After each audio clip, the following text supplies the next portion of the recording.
Hello guys, good morning. सबसे पहले तो आपको होली के पावन पर्व की बहुत बहुत शुभकामनाएं और बधाई। हैप्पी होली सभी को। आई होप आप सभी बढ़िया होंगे, एकदम मस्त कुशल मंगल। बीए फर्स्ट ईयर वालों को एक टॉपिक पढ़ाने की सोच रहा था, आज फ्री था मैं, मुझे नहीं खेलनी होली आज, इसलिए तो मैं आपको पढ़ा देता हूँ। जो आपकी सेकंड वाली बुक थी ना, इंडियन पॉलिटिकल थॉट्स जो थे, भारतीय राजनीतिक विचारक, उसमें महात्मा गांधी फोर्थ यूनिट के है।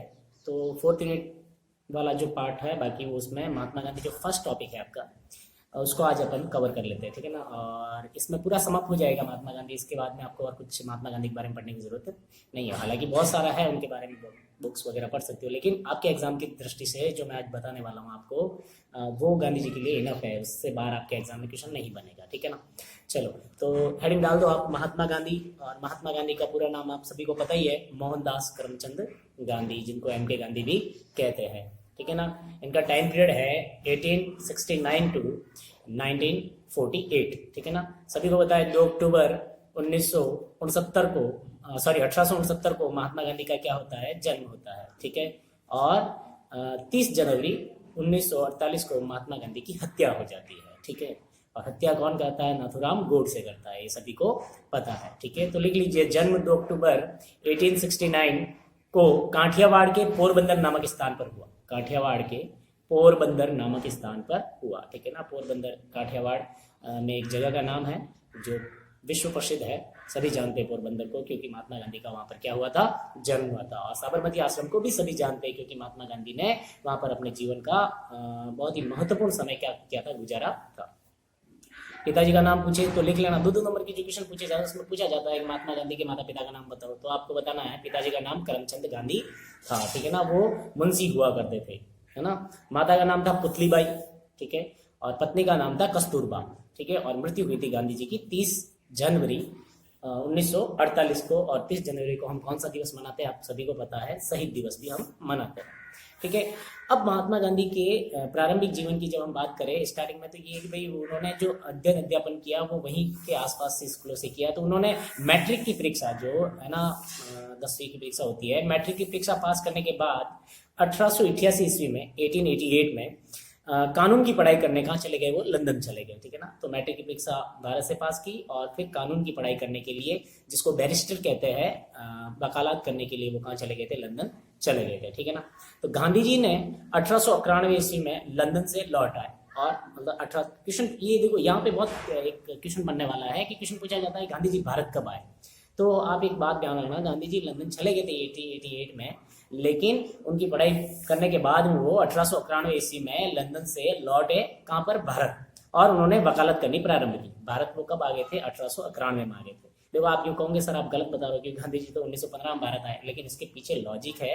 ये क्वेश्चन भी सही है कि गांधी जी लंदन से पढ़ाई करने के बाद में 1891 में भारत आ चुके थे, लेकिन वो है ना अब्दुल्ला एंड कंपनी का केस लड़ने के लिए फिर से जाते हैं दक्षिण अफ्रीका। और फिर दक्षिण अफ्रीका से जब भारत लौटते हैं तो वो एक राजनीतिक पुरुष के रूप में लौटते हैं, क्योंकि वहां पे वो आंदोलन करते हैं और वो आंदोलन सफल हो जाते हैं। इस वजह से गांधी जी के बारे में कहा जाता है गांधी जी भारत कब आए थे, तो क्वेश्चन पूछा जाता है तब आपका आंसर ये होता है कि 9 जनवरी 1915 को गांधी जी भारत आए थे। इसीलिए हम 9 जनवरी को एनआरए डेज मनाते हैं, प्रवासी भारतीय दिवस मनाते हैं, भारतीय प्रवासी दिवस, ठीक है ना।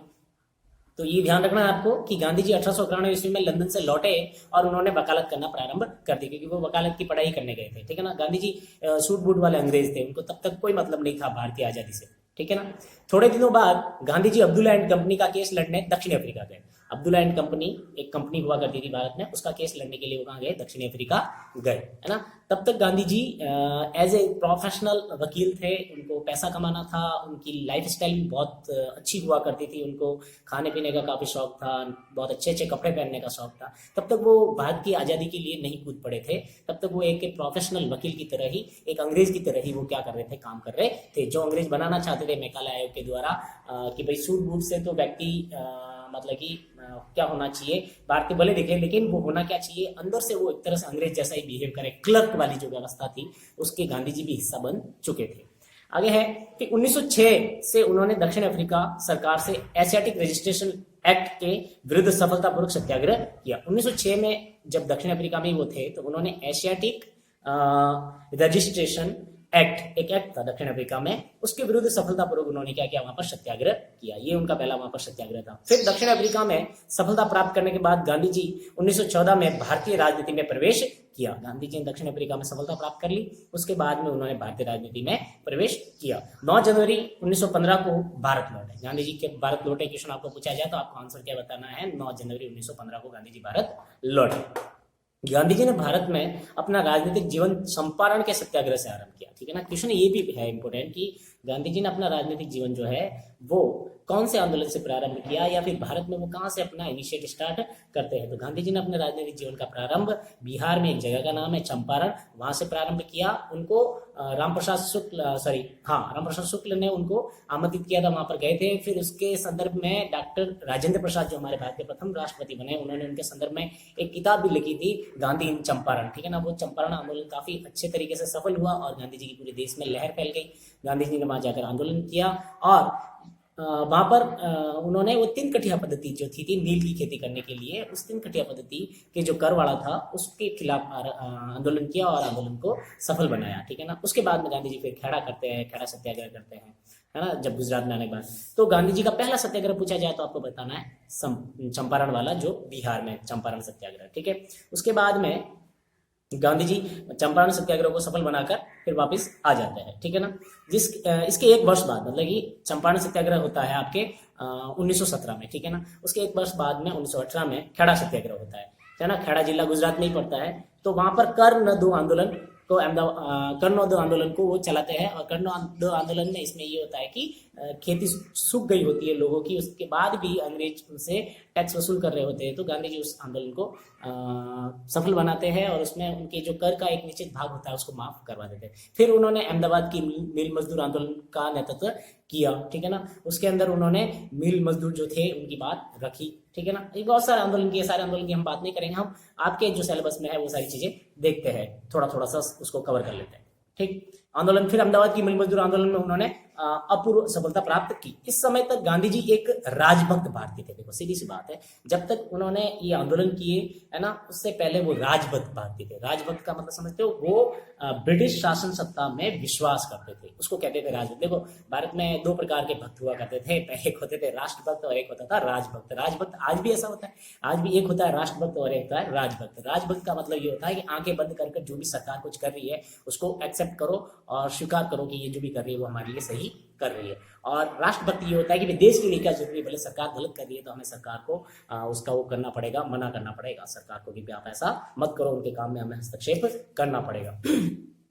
तो गांधी जी ने जब तक ये 3-4 आंदोलन किए तब तक वो कैसे बने रहे, राजभक्त बने रहे। उनको लगा कि अंग्रेज न्यायप्रिय लोग हैं, वो एक तरह से उदारवादी नेता बने। ठीक है, आगे देखिए।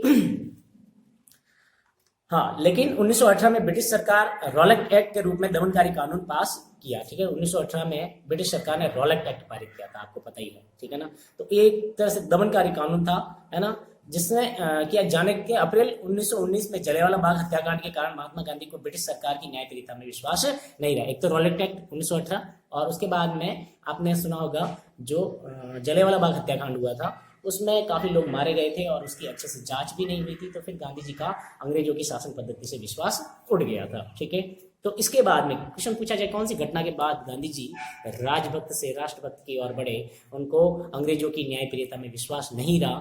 तो आपको बताना है कि रॉलेट एक्ट जो आया था उसके बाद, और उसके बाद में जो जलियांवाला बाग हत्याकांड हुआ था उसके बाद में गांधी जी को ऐसा लगा कि अंग्रेज न्यायप्रिय लोग नहीं है। अच्छा, रॉलेट एक्ट क्या है, एक लाइन में बता देता हूँ। एक तरह से काला कानून था। उसमें क्या होता था, किसी भी व्यक्ति को जिसके ऊपर से शक होता है कि ये कुछ भी कर सकता है मतलब सरकार के खिलाफ, तो उसको पकड़कर जेल में डाल दिया जाता था। इसलिए उसको काला कानून कहा गया है भारतीय इतिहास में। ठीक है ना, तो उनका न्यायप्रियता से विश्वास उठ गया था। अब गांधी जी के बारे में आइंस्टीन एक बात कहता है। आइंस्टीन ने कहा था कि आगे आने वाली पीढ़ियां शायद ही विश्वास कर सकेगी कि उन जैसे हार्ड मास का पुतला कभी इस भूमि पर पैदा हुआ था। ठीक है ना, अल्बर्ट आइंस्टीन जो हुए थे उन्होंने ये कहा था गांधी जी के बारे में कि आने वाली जो भी पीढ़ी है वो शायद ही ये बिलीव कर सकेगी कि गांधी जैसा हार्ड मास का पुतला इस धरती पर हुआ भी था। क्या मतलब ऐसा मनुष्य भी हो सकता है क्या, वो एक देवात्मा माना जाता था। ठीक है ना, अब गांधी जी की दक्षिण अफ्रीका की कहानी क्या थी, तो उसके अंदर मैं कुछ फैक्ट्स लिखवा रहा हूँ, वो फैक्ट्स लिख लो। गांधी जी को पीटर्सबर्ग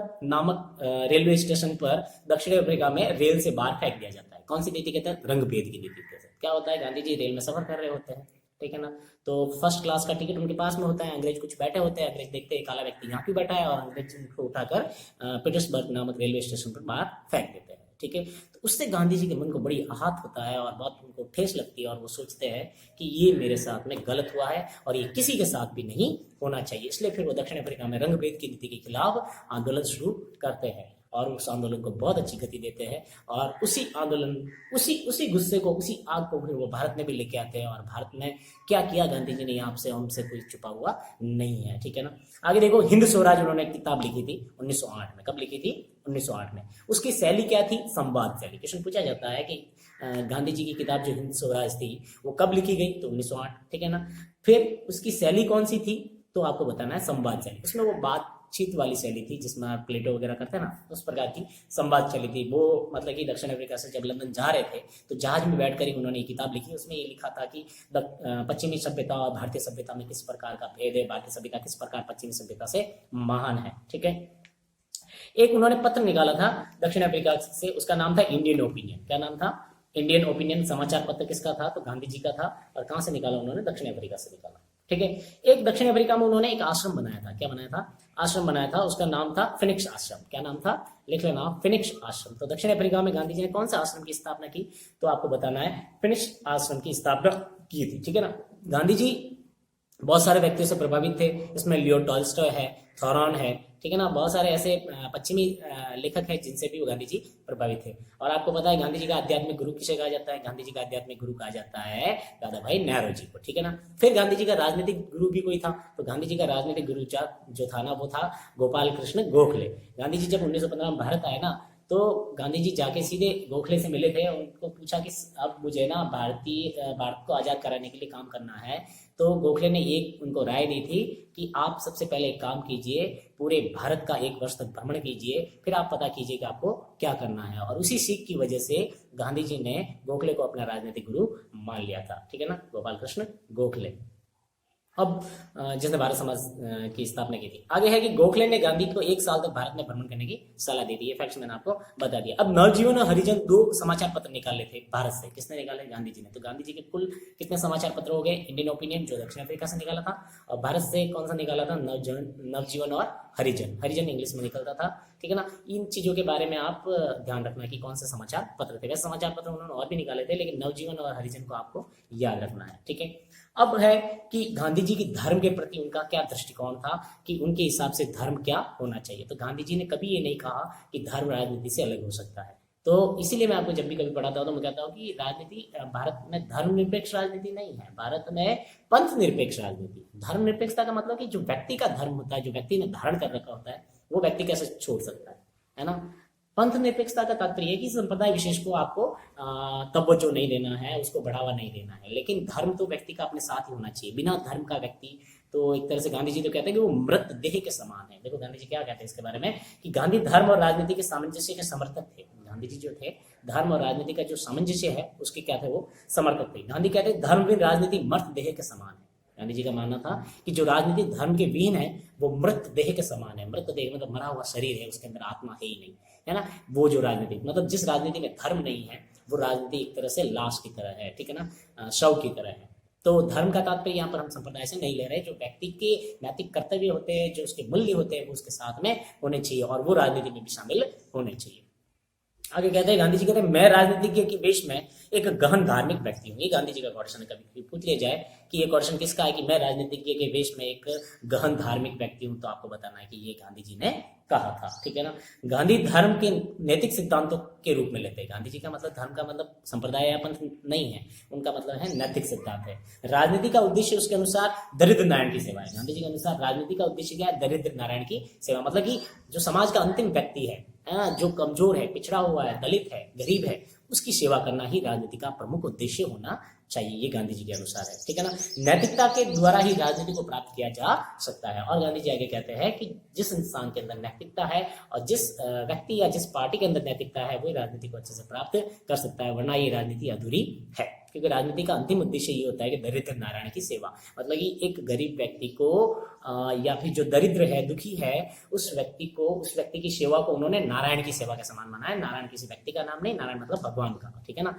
तो भगवान की सेवा के जैसा उसको बताया है। सत्य पर गांधी के क्या विचार थे, पूछा जाए आपको क्वेश्चन तो बताना है कि सत्य क्या है। इस प्रश्न का उत्तर देते हुए गांधी जी कहते हैं कि तुम्हारी अंतरात्मा जो कहती है वही सत्य है। गांधी के अनुसार मनुष्य की अंतरात्मा में ईश्वर का वास होता है, अतः अंतरात्मा की वाणी ही सत्य है। अब ये आपको बहुत अच्छे से याद करना है। गांधी जी कहते हैं कि सत्य क्या है, तो सत्य के बारे में गांधी जी जब जवाब देते हैं वो ये कहते हैं कि सत्य मनुष्य की अंतरात्मा की जो आवाज है वही सत्य। कई बार आप देखना, कई बार आप पूछते हो किसी व्यक्ति को कि तू ये काम तो कर रहा है, लेकिन इस काम के लिए क्या तेरा मन साथ दे रहा है ना, क्या तेरी आत्मा साक्षी है इसके लिए, तब वो इंसान थोड़ा सा हिचकिचाता है। तो इसका तात्पर्य यह है कि वो झूठ कर रहा है। अगर वो सत्य कर रहा होगा तो उसको अंदर और बाहर एक जैसा ही फील होगा। नहीं तो हमें ये पता होता है कि हम कुछ कर रहे हैं वो गलत है, ठीक है ना। जब हमें ये पता होता है हम जो कर रहे हैं गलत है, तो कहना मतलब जो अंदर वो कह रहा है ना वो क्या है, सत्य है। तो उनकी गांधी जी का कहना मतलब ईश्वर का वाहक जो होता है मनुष्य की अंतरात्मा में होता है।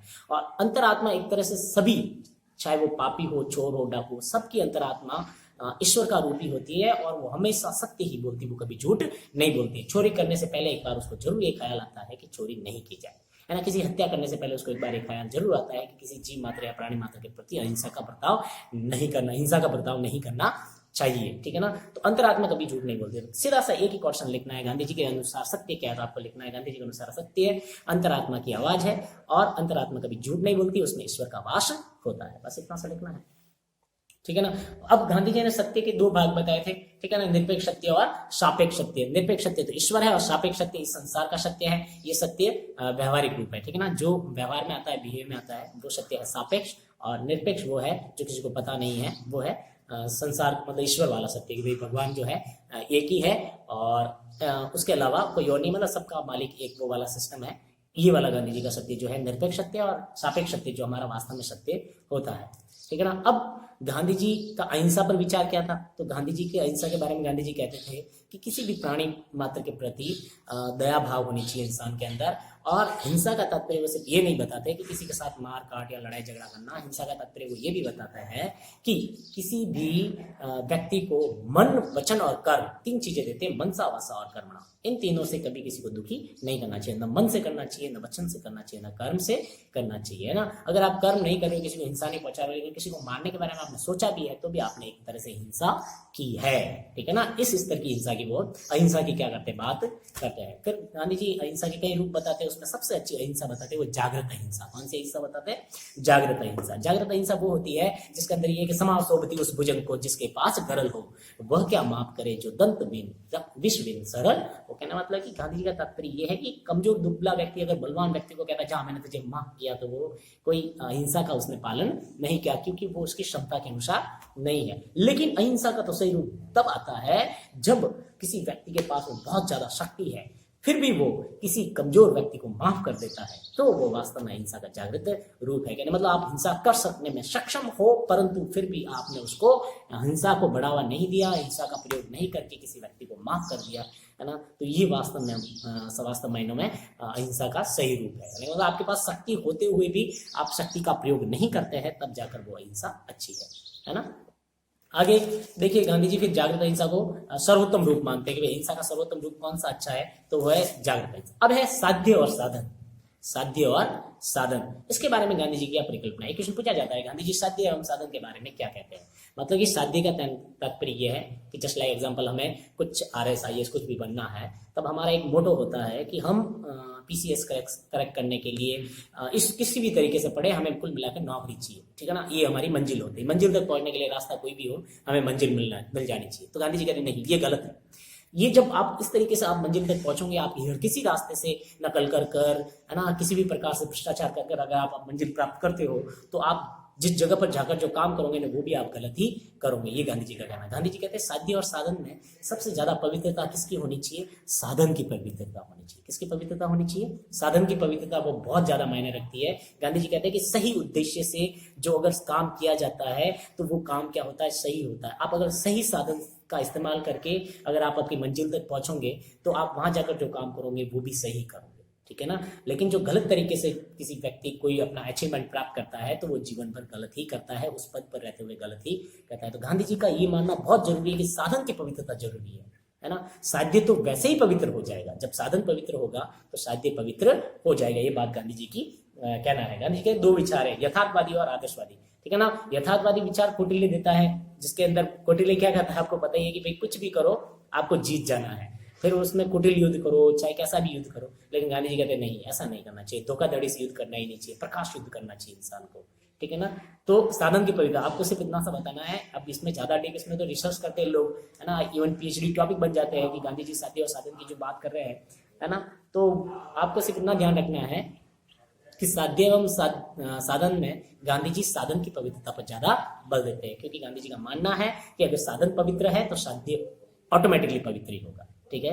अगर साधन पवित्र नहीं है, हर किसी प्रकार से वोटिंग करवा के आप जीत जाते हो, तो आपने जो साध्य प्राप्त किया वो पवित्र थोड़ी हुआ, ठीक है ना। वो तो फिर आप भ्रष्टाचारी करोगे, क्योंकि आपने इतना सारा पैसा इलेक्शन में लगाया है, तो फिर क्या करोगे, ठीक है ना। इसलिए गांधी जी कहने का तात्पर्य यह है कि साधन हमेशा पवित्र होना चाहिए और पवित्र साधनों से प्राप्त किया साध्य हमेशा पवित्र होता है, ठीक है ना। अब गांधी जी इसके बारे में क्वेश्चन कहते हैं कि मैं शैतान की उपासना करके ईश्वर की उपासना का फल नहीं पा सकता। गांधी जी का हिंद स्वराज्य में ये बात किया हुआ है साध्य और साधन के बारे में कि भाई अगर मैं भूत पलितों की पूजा करूंगा, शैतान की उपासना करूंगा और मैं एक ख्वाहिश करूंगा कि मुझे क्या मिले, भगवान मिले, जो कि संभव नहीं है ना। कि वो कहते हैं ना कि बोवे बीज बबूल का तो आम कहाँ से पाए, कहने मतलब आप जैसा बोओगे वैसा ही काटोगे। तो साधन हमेशा पवित्र होना चाहिए, इससे ज्यादा अच्छे तरीके से नहीं समझा सकते, ठीक है।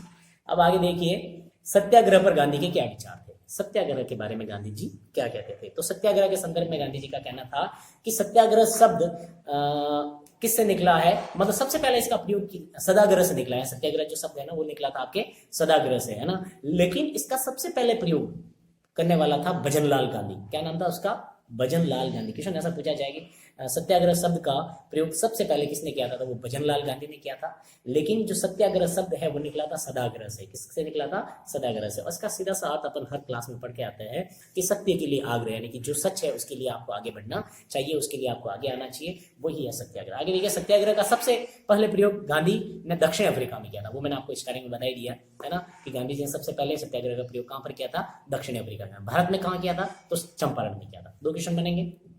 एक क्वेश्चन पूछा जाएगा कि गांधी जी ने सबसे पहले सत्याग्रह का प्रयोग कहां पर किया, तो वो किया था दक्षिण अफ्रीका में। फिर क्वेश्चन पूछा जाए गांधी जी ने सत्याग्रह का भारत में प्रयोग कब किया, तो चंपारण आंदोलन में किया। एक क्वेश्चन पूछा जाता है गांधी जी ने पहली बार भूख हड़ताल कब की, तो वो आपके अहमदाबाद मिल मजदूर आंदोलन जो था ना उसमें गांधी जी ने पहली बार भूख हड़ताल की, ठीक है। आगे देखिए सत्याग्रह जागृत अहिंसा का सर्वोत्तम रूप है। गांधी जी के अनुसार सत्याग्रह जो है वो जागृत अहिंसा का सर्वोत्तम रूप है। मतलब ये जो सत्य है उसके प्रति अगर व्यक्ति जागृत रहता है, अवेयर रहता है, तो वही जागृत अहिंसा का सर्वोत्तम रूप माना जाता है। फिर गांधी जी बताते हैं कि सत्याग्रह के लिए आप कौन कौन से साधनों का प्रयोग कर सकते हो। तो जब आपको पूछा जाए एग्जाम में कि सत्याग्रह करने के लिए कौन कौन से साधनों का इस्तेमाल किया जा सकता है, तो उसके अंदर आपको पसंद करते हैं ना भूख हड़ताल वगैरह। फिर असहयोग, मतलब मैं हेल्प नहीं करूंगा। फिर है सविनय अवज्ञा, मतलब सविनय पूर्वक क्या करना, अवज्ञा करना। ये थॉरन से उन्होंने लिया था, ठीक है ना। फिर है हिजरत, ठीक है ना। हिजरत का मतलब कि वो जगह छोड़कर चले जाना, कि भाई जहां पर आपका सम्मान नहीं हो वो जगह ही छोड़कर चले जाना, है ना, वो है आपके हिजरत। तो इन उपवास, असहयोग, सविनय अवज्ञा और हिजरत का आप क्या कर सकते हो, सत्याग्रह में प्रयोग कर सकते हो। ये सत्याग्रह के साधन है, ठीक है ना, इक्विपमेंट ऑफ द सत्याग्रह, ठीक है। आगे है कि ये कहते हैं सत्याग्रह सत्य की रक्षा के लिए किया गया प्रयास है। मतलब सत्य को बचाने के लिए जो हम एफर्ट लगाते हैं वही क्या है, सत्याग्रह है। आत्मबल का प्रयोग करके विरोधी का हृदय परिवर्तन किया जाता है। मतलब कि विरोधी जो है उसका हृदय परिवर्तन करने के लिए, उसके अंदर दया भाव जगाने के लिए हमें शक्ति का प्रयोग नहीं करना बल्कि सत्याग्रह का प्रयोग करना है, आत्मबल का प्रयोग करना, ठीक है ना। बस यहाँ तक ये हो गया। बाकी तो गांधी के बारे में बहुत कुछ है, मेरे पास में इतना सारा समझने की जरूरत नहीं। अब एक क्वेश्चन एक बनेगा आपकी गांधी जी के बारे में, वो ये है कि एक है गांधी जी के क्वेश्चन पूछा जाएगा गांधी जी का आदर्श समाज व राज्य की विशेषता क्या है। ये क्वेश्चन इंपॉर्टेंट है, इसको वेरी इंपॉर्टेंट लगा क्योंकि आपके बड़ा वाला जो क्वेश्चन बनता है ना एग्जाम में, उसमें ये क्वेश्चन बन सकता है कि गांधी जी का आदर्श समाज या राज्य की क्या विशेषताएं है। मतलब गांधी जी एक आदर्श समाज और राज्य की क्या करते हैं, कल्पना करते हैं। जिस प्रकार प्लेटो है ना आदर्श समाज की बात करता है, जिस प्रकार अरस्तु आदर्श समाज की बात करता है, उसी प्रकार गांधी जी भी आदर्श समाज की बात करते हैं। गांधी जी एक बात कहते हैं कि जो समाज है इस मतलब सरकार की जरूरत है नहीं, है ना। पूरा विश्व एक तरह से वो सामुद्रिक वृत्त का एक एग्जाम्पल देते हैं, उसको भी आप चाहो तो लिख सकते हो। वो ये बताते हैं कि ऐसे इस प्रकार से होना चाहिए, एक समुद्र में जिस प्रकार लहरें जो उठती है, अपन बीच में अगर कोई पत्थर डालेंगे तो फिर जो लहरें उठती है, तो वो कहते हैं कि जो शासन व्यवस्था वो नीचे से ऊपर की ओर होनी चाहिए। मतलब जो पहली लहर उठेगी वो पंचायती राज व्यवस्था की, फिर दूसरी लहर उठेगी वो होगी आपके जिला व्यवस्था की, फिर तीसरी लहर उठेगी वो होगी राज्य व्यवस्था की, और जब चौथी लहर उठेगी वो होगी राष्ट्रीय व्यवस्था की। तो कहने का तात्पर्य कि नीचे से ऊपर की तरफ शासन व्यवस्था फैलनी चाहिए, ये गांधी जी का मानना था। इसी वजह तो पंचायती राज व्यवस्था ही है। गांधी जी का सम्मान रखने के लिए ही हमने भारतीय संविधान के अनुच्छेद 40 में पंचायती राज संस्थाओं के गठन की बात की थी, ग्राम पंचायतों के गठन की बात की थी। फिर 73 व 74 संशोधन द्वारा हमने पंचायती राज संस्थाओं और नगरीय निकायों की क्या कर दी, स्थापना कर दी, जिसको अपन स्थानीय स्वशासन में पढ़ेंगे। ठीक है, तो अब ये क्वेश्चन लिख लो आपकी गांधी जी का आदर्श समाज या राज्य की विशेषता है। उसके अंदर आप कंसेप्ट मैप बना लेना। क्या बना लेना? Concept map. कैसा बनाना है ये मैंने आपको बता ही दिया है। ठीक है, तो आदर्श समाज व राज्य की विशेषताएं कौन कौन सी है? तो पहली बात थी अहिंसात्मक समाज। पहली बात गांधी जी कहते हैं कि कोई भी समाज आदर्श तभी हो सकता है जब उसमें समाज में क्या हो, अहिंसा हो, है ना, अहिंसात्मक होना चाहिए वो समाज। दूसरा विशेषता वो बताते हैं आदर्श राज्य की, वो कहते हैं कि शासन का रूप लोकतांत्रिक हो। आदर्श समाज में जो भी शासन होगा उसका रूप कैसा होना चाहिए? लोकतांत्रिक होना चाहिए, है ना, वहां पर जनता का शासन होना चाहिए, सारी व्यवस्थाएं विकेंद्रीकृत होनी चाहिए। फिर विकेंद्रीकृत सत्ता की बात करें, तीसरा पॉइंट उनका है कि विकेंद्रीकृत सत्ता होनी चाहिए, सत्ता जो है वो विकेंद्रीकृत होनी चाहिए। और फिर सामुद्रिक व्रत का मैंने बता ही दिया, सबसे नीचे स्तर पर, मतलब नीचे से ऊपर की तरफ शासन व्यवस्था जाएगी गांधी जी के अनुसार। और इसके अंदर आप लिख सकते हो सबसे नीचे पंचायत, फिर उसके ऊपर जिला, उसके ऊपर राज्य और उसके ऊपर केंद्रीय शासन। ठीक है, ऐसा 4 स्तर उन्होंने बताए थे। फिर चौथा जो पॉइंट वो बताते हैं आदर्श समाज के, आदर्श राज्य के लिए, वो कहते हैं आर्थिक क्षेत्र में विकेंद्रीकरण होना चाहिए। गांधी जी का इसमें है ट्रस्टीशिप का सिद्धांत, आपने पढ़ा होगा, जिसके अंदर की मतलब कि जो व्यक्ति चाहे कितना ही पैसा कमाए वो उसका उपभोग उतना ही करेगा जिसकी क्या है जरूरत है, उससे ज्यादा का वो उपभोग नहीं करेगा। क्यों? क्योंकि उसने वो जो सारा पैसा कमाया वो समाज की संपत्ति है। कहना मतलब कि व्यक्तिगत कमाएगा और सार्वजनिक उसका उपभोग होगा, और व्यक्ति अपने कमाए हुए में से उतना ही मितव्ययता की जो बात करते हैं ना गांधी जी, है ना, कि अति नहीं होनी चाहिए किसी भी चीज की, ज्यादा आपको जीवन स्तर को यहाँ तक, मतलब मिनिमम रिक्वायरमेंट आपको पूरी करनी चाहिए, मैक्सिमम रिक्वायरमेंट पूरी नहीं करनी चाहिए गांधी जी के अनुसार। तो गांधी जी कहते हैं कि आप चाहे कितना ही पैसा कमाओ, आपके लिए कोई मनाही नहीं है, आप उस धन के क्या होंगे, ट्रस्टी होंगे, आप उसमें से सिर्फ उतना ही प्रयोग करोगे, उतना ही धन इस्तेमाल करोगे जितना आपके जीवन जीने के लिए जरूरी है। ठीक है, तो गांधी जी, और फिर वो गरीब और अमीर के बीच की जो खाई है उसको पाटने के लिए गांधी जी कहते हैं कि गरीब के अमीर के बीच की जो खाई है उसको खत्म किया जाना चाहिए। तो आर्थिक क्षेत्र में विकेंद्रीकरण की बात गांधी जी करते हैं। फिर है नेक्स्ट पॉइंट, नागरिक अधिकारों पर आधारित। ठीक है ना, गांधी जी का जो आदर्श राज्य है वो नागरिक अधिकारों पर आधारित होगा। किस पर आधारित होगा? नागरिक अधिकारों पर, मतलब कि जनता के पास में अधिकार होने चाहिए। ये अधिकार हमारे पास अभी है ना, मौलिक अधिकार, वही नागरिक अधिकार है ना, कि हम उस देश के नागरिक हैं तो हमारे पास में अधिकार होने चाहिए। ये गांधी जी ने बात उस समय की थी जब भारत आजाद नहीं हुआ था। फिर निजी संपत्ति का अस्तित्व, गांधी जी कहते हैं कि निजी संपत्ति, इसके अंदर वो ट्रस्टीशिप का सिद्धांत ही आएगा। गांधी जी कहते हैं निजी संपत्ति होनी चाहिए, कोई मनाही नहीं है, लेकिन निजी संपत्ति आप ट्रस्टी के रूप में रखोगे, आप उसका मालिक बनकर नहीं बैठ जाओगे। ठीक है ना, वो समाज के लिए उपयोग में लाई जाएगी, आपको जितना इस्तेमाल करना है करो, बाकी आपके नाम पर समाज में इस्तेमाल उसका किया जाना चाहिए। फिर है प्रत्येक व्यक्ति के लिए श्रम अनिवार्य। अब इसमें गांधी जी बहुत इंपॉर्टेंट बात कहते हैं कि हर एक व्यक्ति को श्रम करना चाहिए, शारीरिक श्रम करना चाहिए। कैसा श्रम करना चाहिए? शारीरिक श्रम। गांधी जी कहते हैं अपने काम खुद हमें करने चाहिए, चले हुए आपको जितना अनाज चाहिए उतना अनाज आप खुद उगाओ, जितना आपको सब्जी चाहिए, फ्रूट चाहिए, वो सारी चीजें आप खुद उगाओ। वो कहते हैं कि खेती करनी चाहिए इंसान को। बुनियादी आवश्यकताओं का सिद्धांत गांधी जी ही देते हैं कि मिनिमम रिक्वायरमेंट जो है हमारी बेसिक रिक्वायरमेंट है उनको हमें खुद पूरा करना चाहिए, खुद उसकी उपज करनी चाहिए। ठीक है ना, बहुत सारे कॉलेजेस में, मैं जिस कॉलेज में पढ़ता था विद्या भवन में, तो उस कॉलेज में गांधी जी के सिद्धांत का परिपालन किया जाता था। हमारे साथ में भी खेती करवाई जाती। खेती का मतलब सब्जियां उगाना है, फ्रूट से संबंधित कोई पौधे उगाना है। तो इस प्रकार की जो बुनियादी आवश्यकता वाला सिद्धांत है, बुनियादी शिक्षा का सिद्धांत गांधी जी ने ही दिया था। आगे आप जब बीएड करोगे तो पढ़ोगे बुनियादी शिक्षा का सिद्धांत क्या है। ठीक है, बेसिक एजुकेशन वाला। तो उसके अंदर मतलब जो अपनी जो जरूरत है उन सारी चीजों को हमें ही पूरा करना चाहिए, है ना, किसी और पर डिपेंडेंट नहीं रहना चाहिए। जिस चीज की बात आज कर रहे हैं मोदी जी आत्मनिर्भर भारत की, उसकी बात गांधी जी 100 साल पहले ही कर रहे थे कि भारत कैसा होना चाहिए, आत्मनिर्भर होना चाहिए। आगे है वर्ण व्यवस्था। गांधी जी कहते हैं गांधी जी वर्ण व्यवस्था के समर्थक थे, क्योंकि गांधी जी को पता है कि समाज की जो व्यवस्था है वो वर्णों के माध्यम से ही चलेगी। लेकिन गांधी जी ने एक बात कही थी कि वर्ण व्यवस्था जाति आधारित नहीं होकर कर्म आधारित होनी चाहिए। जो व्यक्ति जो काम करता है वो उस वर्ण का, उस वर्ग का क्या होगा, सदस्य होगा। फिर आगे कहते हैं अस्पष्टता का अंत। गांधी जी साथ ही साथ देखो वर्ण व्यवस्था की बात करते हैं, साथ ही साथ अस्पष्टता के अंत की भी बात करते हैं। इसका मतलब आप ये मत समझना अम्बेडकर इस बात पर भिड़ जाते थे कि गांधी जी तो वर्ण व्यवस्था के समर्थक है इसलिए वो दलितों का उद्धारक नहीं माने जाते, लेकिन ऐसा नहीं है। गांधी जी अस्पष्टता के अंत के लिए बहुत लड़े थे। गांधी जी ने कहा कि किसी के साथ भी ऊंच नीच का भेदभाव नहीं करना चाहिए, किसी को छोटा बड़ा मतलब ऐसे नहीं समझना चाहिए कि ये नीची जात का है ये ऊंची जात का है, ठीक है। फिर है 10वां पॉइंट आदर्श राज्य के लिए कि धर्मनिरपेक्ष समाज। गांधी जी के अनुसार समाज कैसा होना चाहिए? धर्मनिरपेक्ष का तात्पर्य है पंथ निरपेक्षता से, यानी कि समाज में कोई भी सभी का मानव धर्म को सबसे, वो कहता है मानव धर्म सर्वोपरि, मतलब इंसान का जो धर्म है मानव धर्म जो है वो सबसे सर्वोपरि है, बाकी कोई धर्म उनसे ऊपर नहीं है। तो सब संप्रदाय अपनी अपनी जगह, लेकिन समाज कैसा होना चाहिए? एक तरह से धर्मनिरपेक्ष होना चाहिए। फिर वो बात करते हैं गोवध का निषेध। अगर आपको आदर्श राज्य बनाना है तो गायों का वध नहीं होना चाहिए। ये बहुत इंपॉर्टेंट बात है और ये समझने वाली बात है। इसको अभी लागू नहीं किया गया, इसका नीति निर्देशक तत्व में उल्लेख भी कर रखा है कि गायों की हत्या नहीं की जानी चाहिए। फिर मद निषेध की बात करते हैं। आपको पता है गांधी जी ने बहुत से शराब के ठेके बंद करवाए थे, ठीक है ना। महिलाओं को आंदोलन की उकसाया था और महिलाओं ने बहुत सारे शराब के ठेके बंद करवा दिए थे जब भारत आजाद नहीं हुआ था तब। तो गांधी जी दारू पीने के सख्त खिलाफ है। हालांकि गांधी जी ने एक बार टेस्ट जरूर किया था, है ना, नॉन वेज और, लेकिन फिर पूरी रात उनके पेट में बकरे की आवाज़ आती रही और फिर उनको उल्टियाँ करनी पड़ी। उसके बाद में उन्होंने कभी कैसा नॉन वेज नहीं खाया था, है ना। ऐसा हमने किताबों में पढ़ा है, वो आपको हम बता रहे हैं, ठीक है।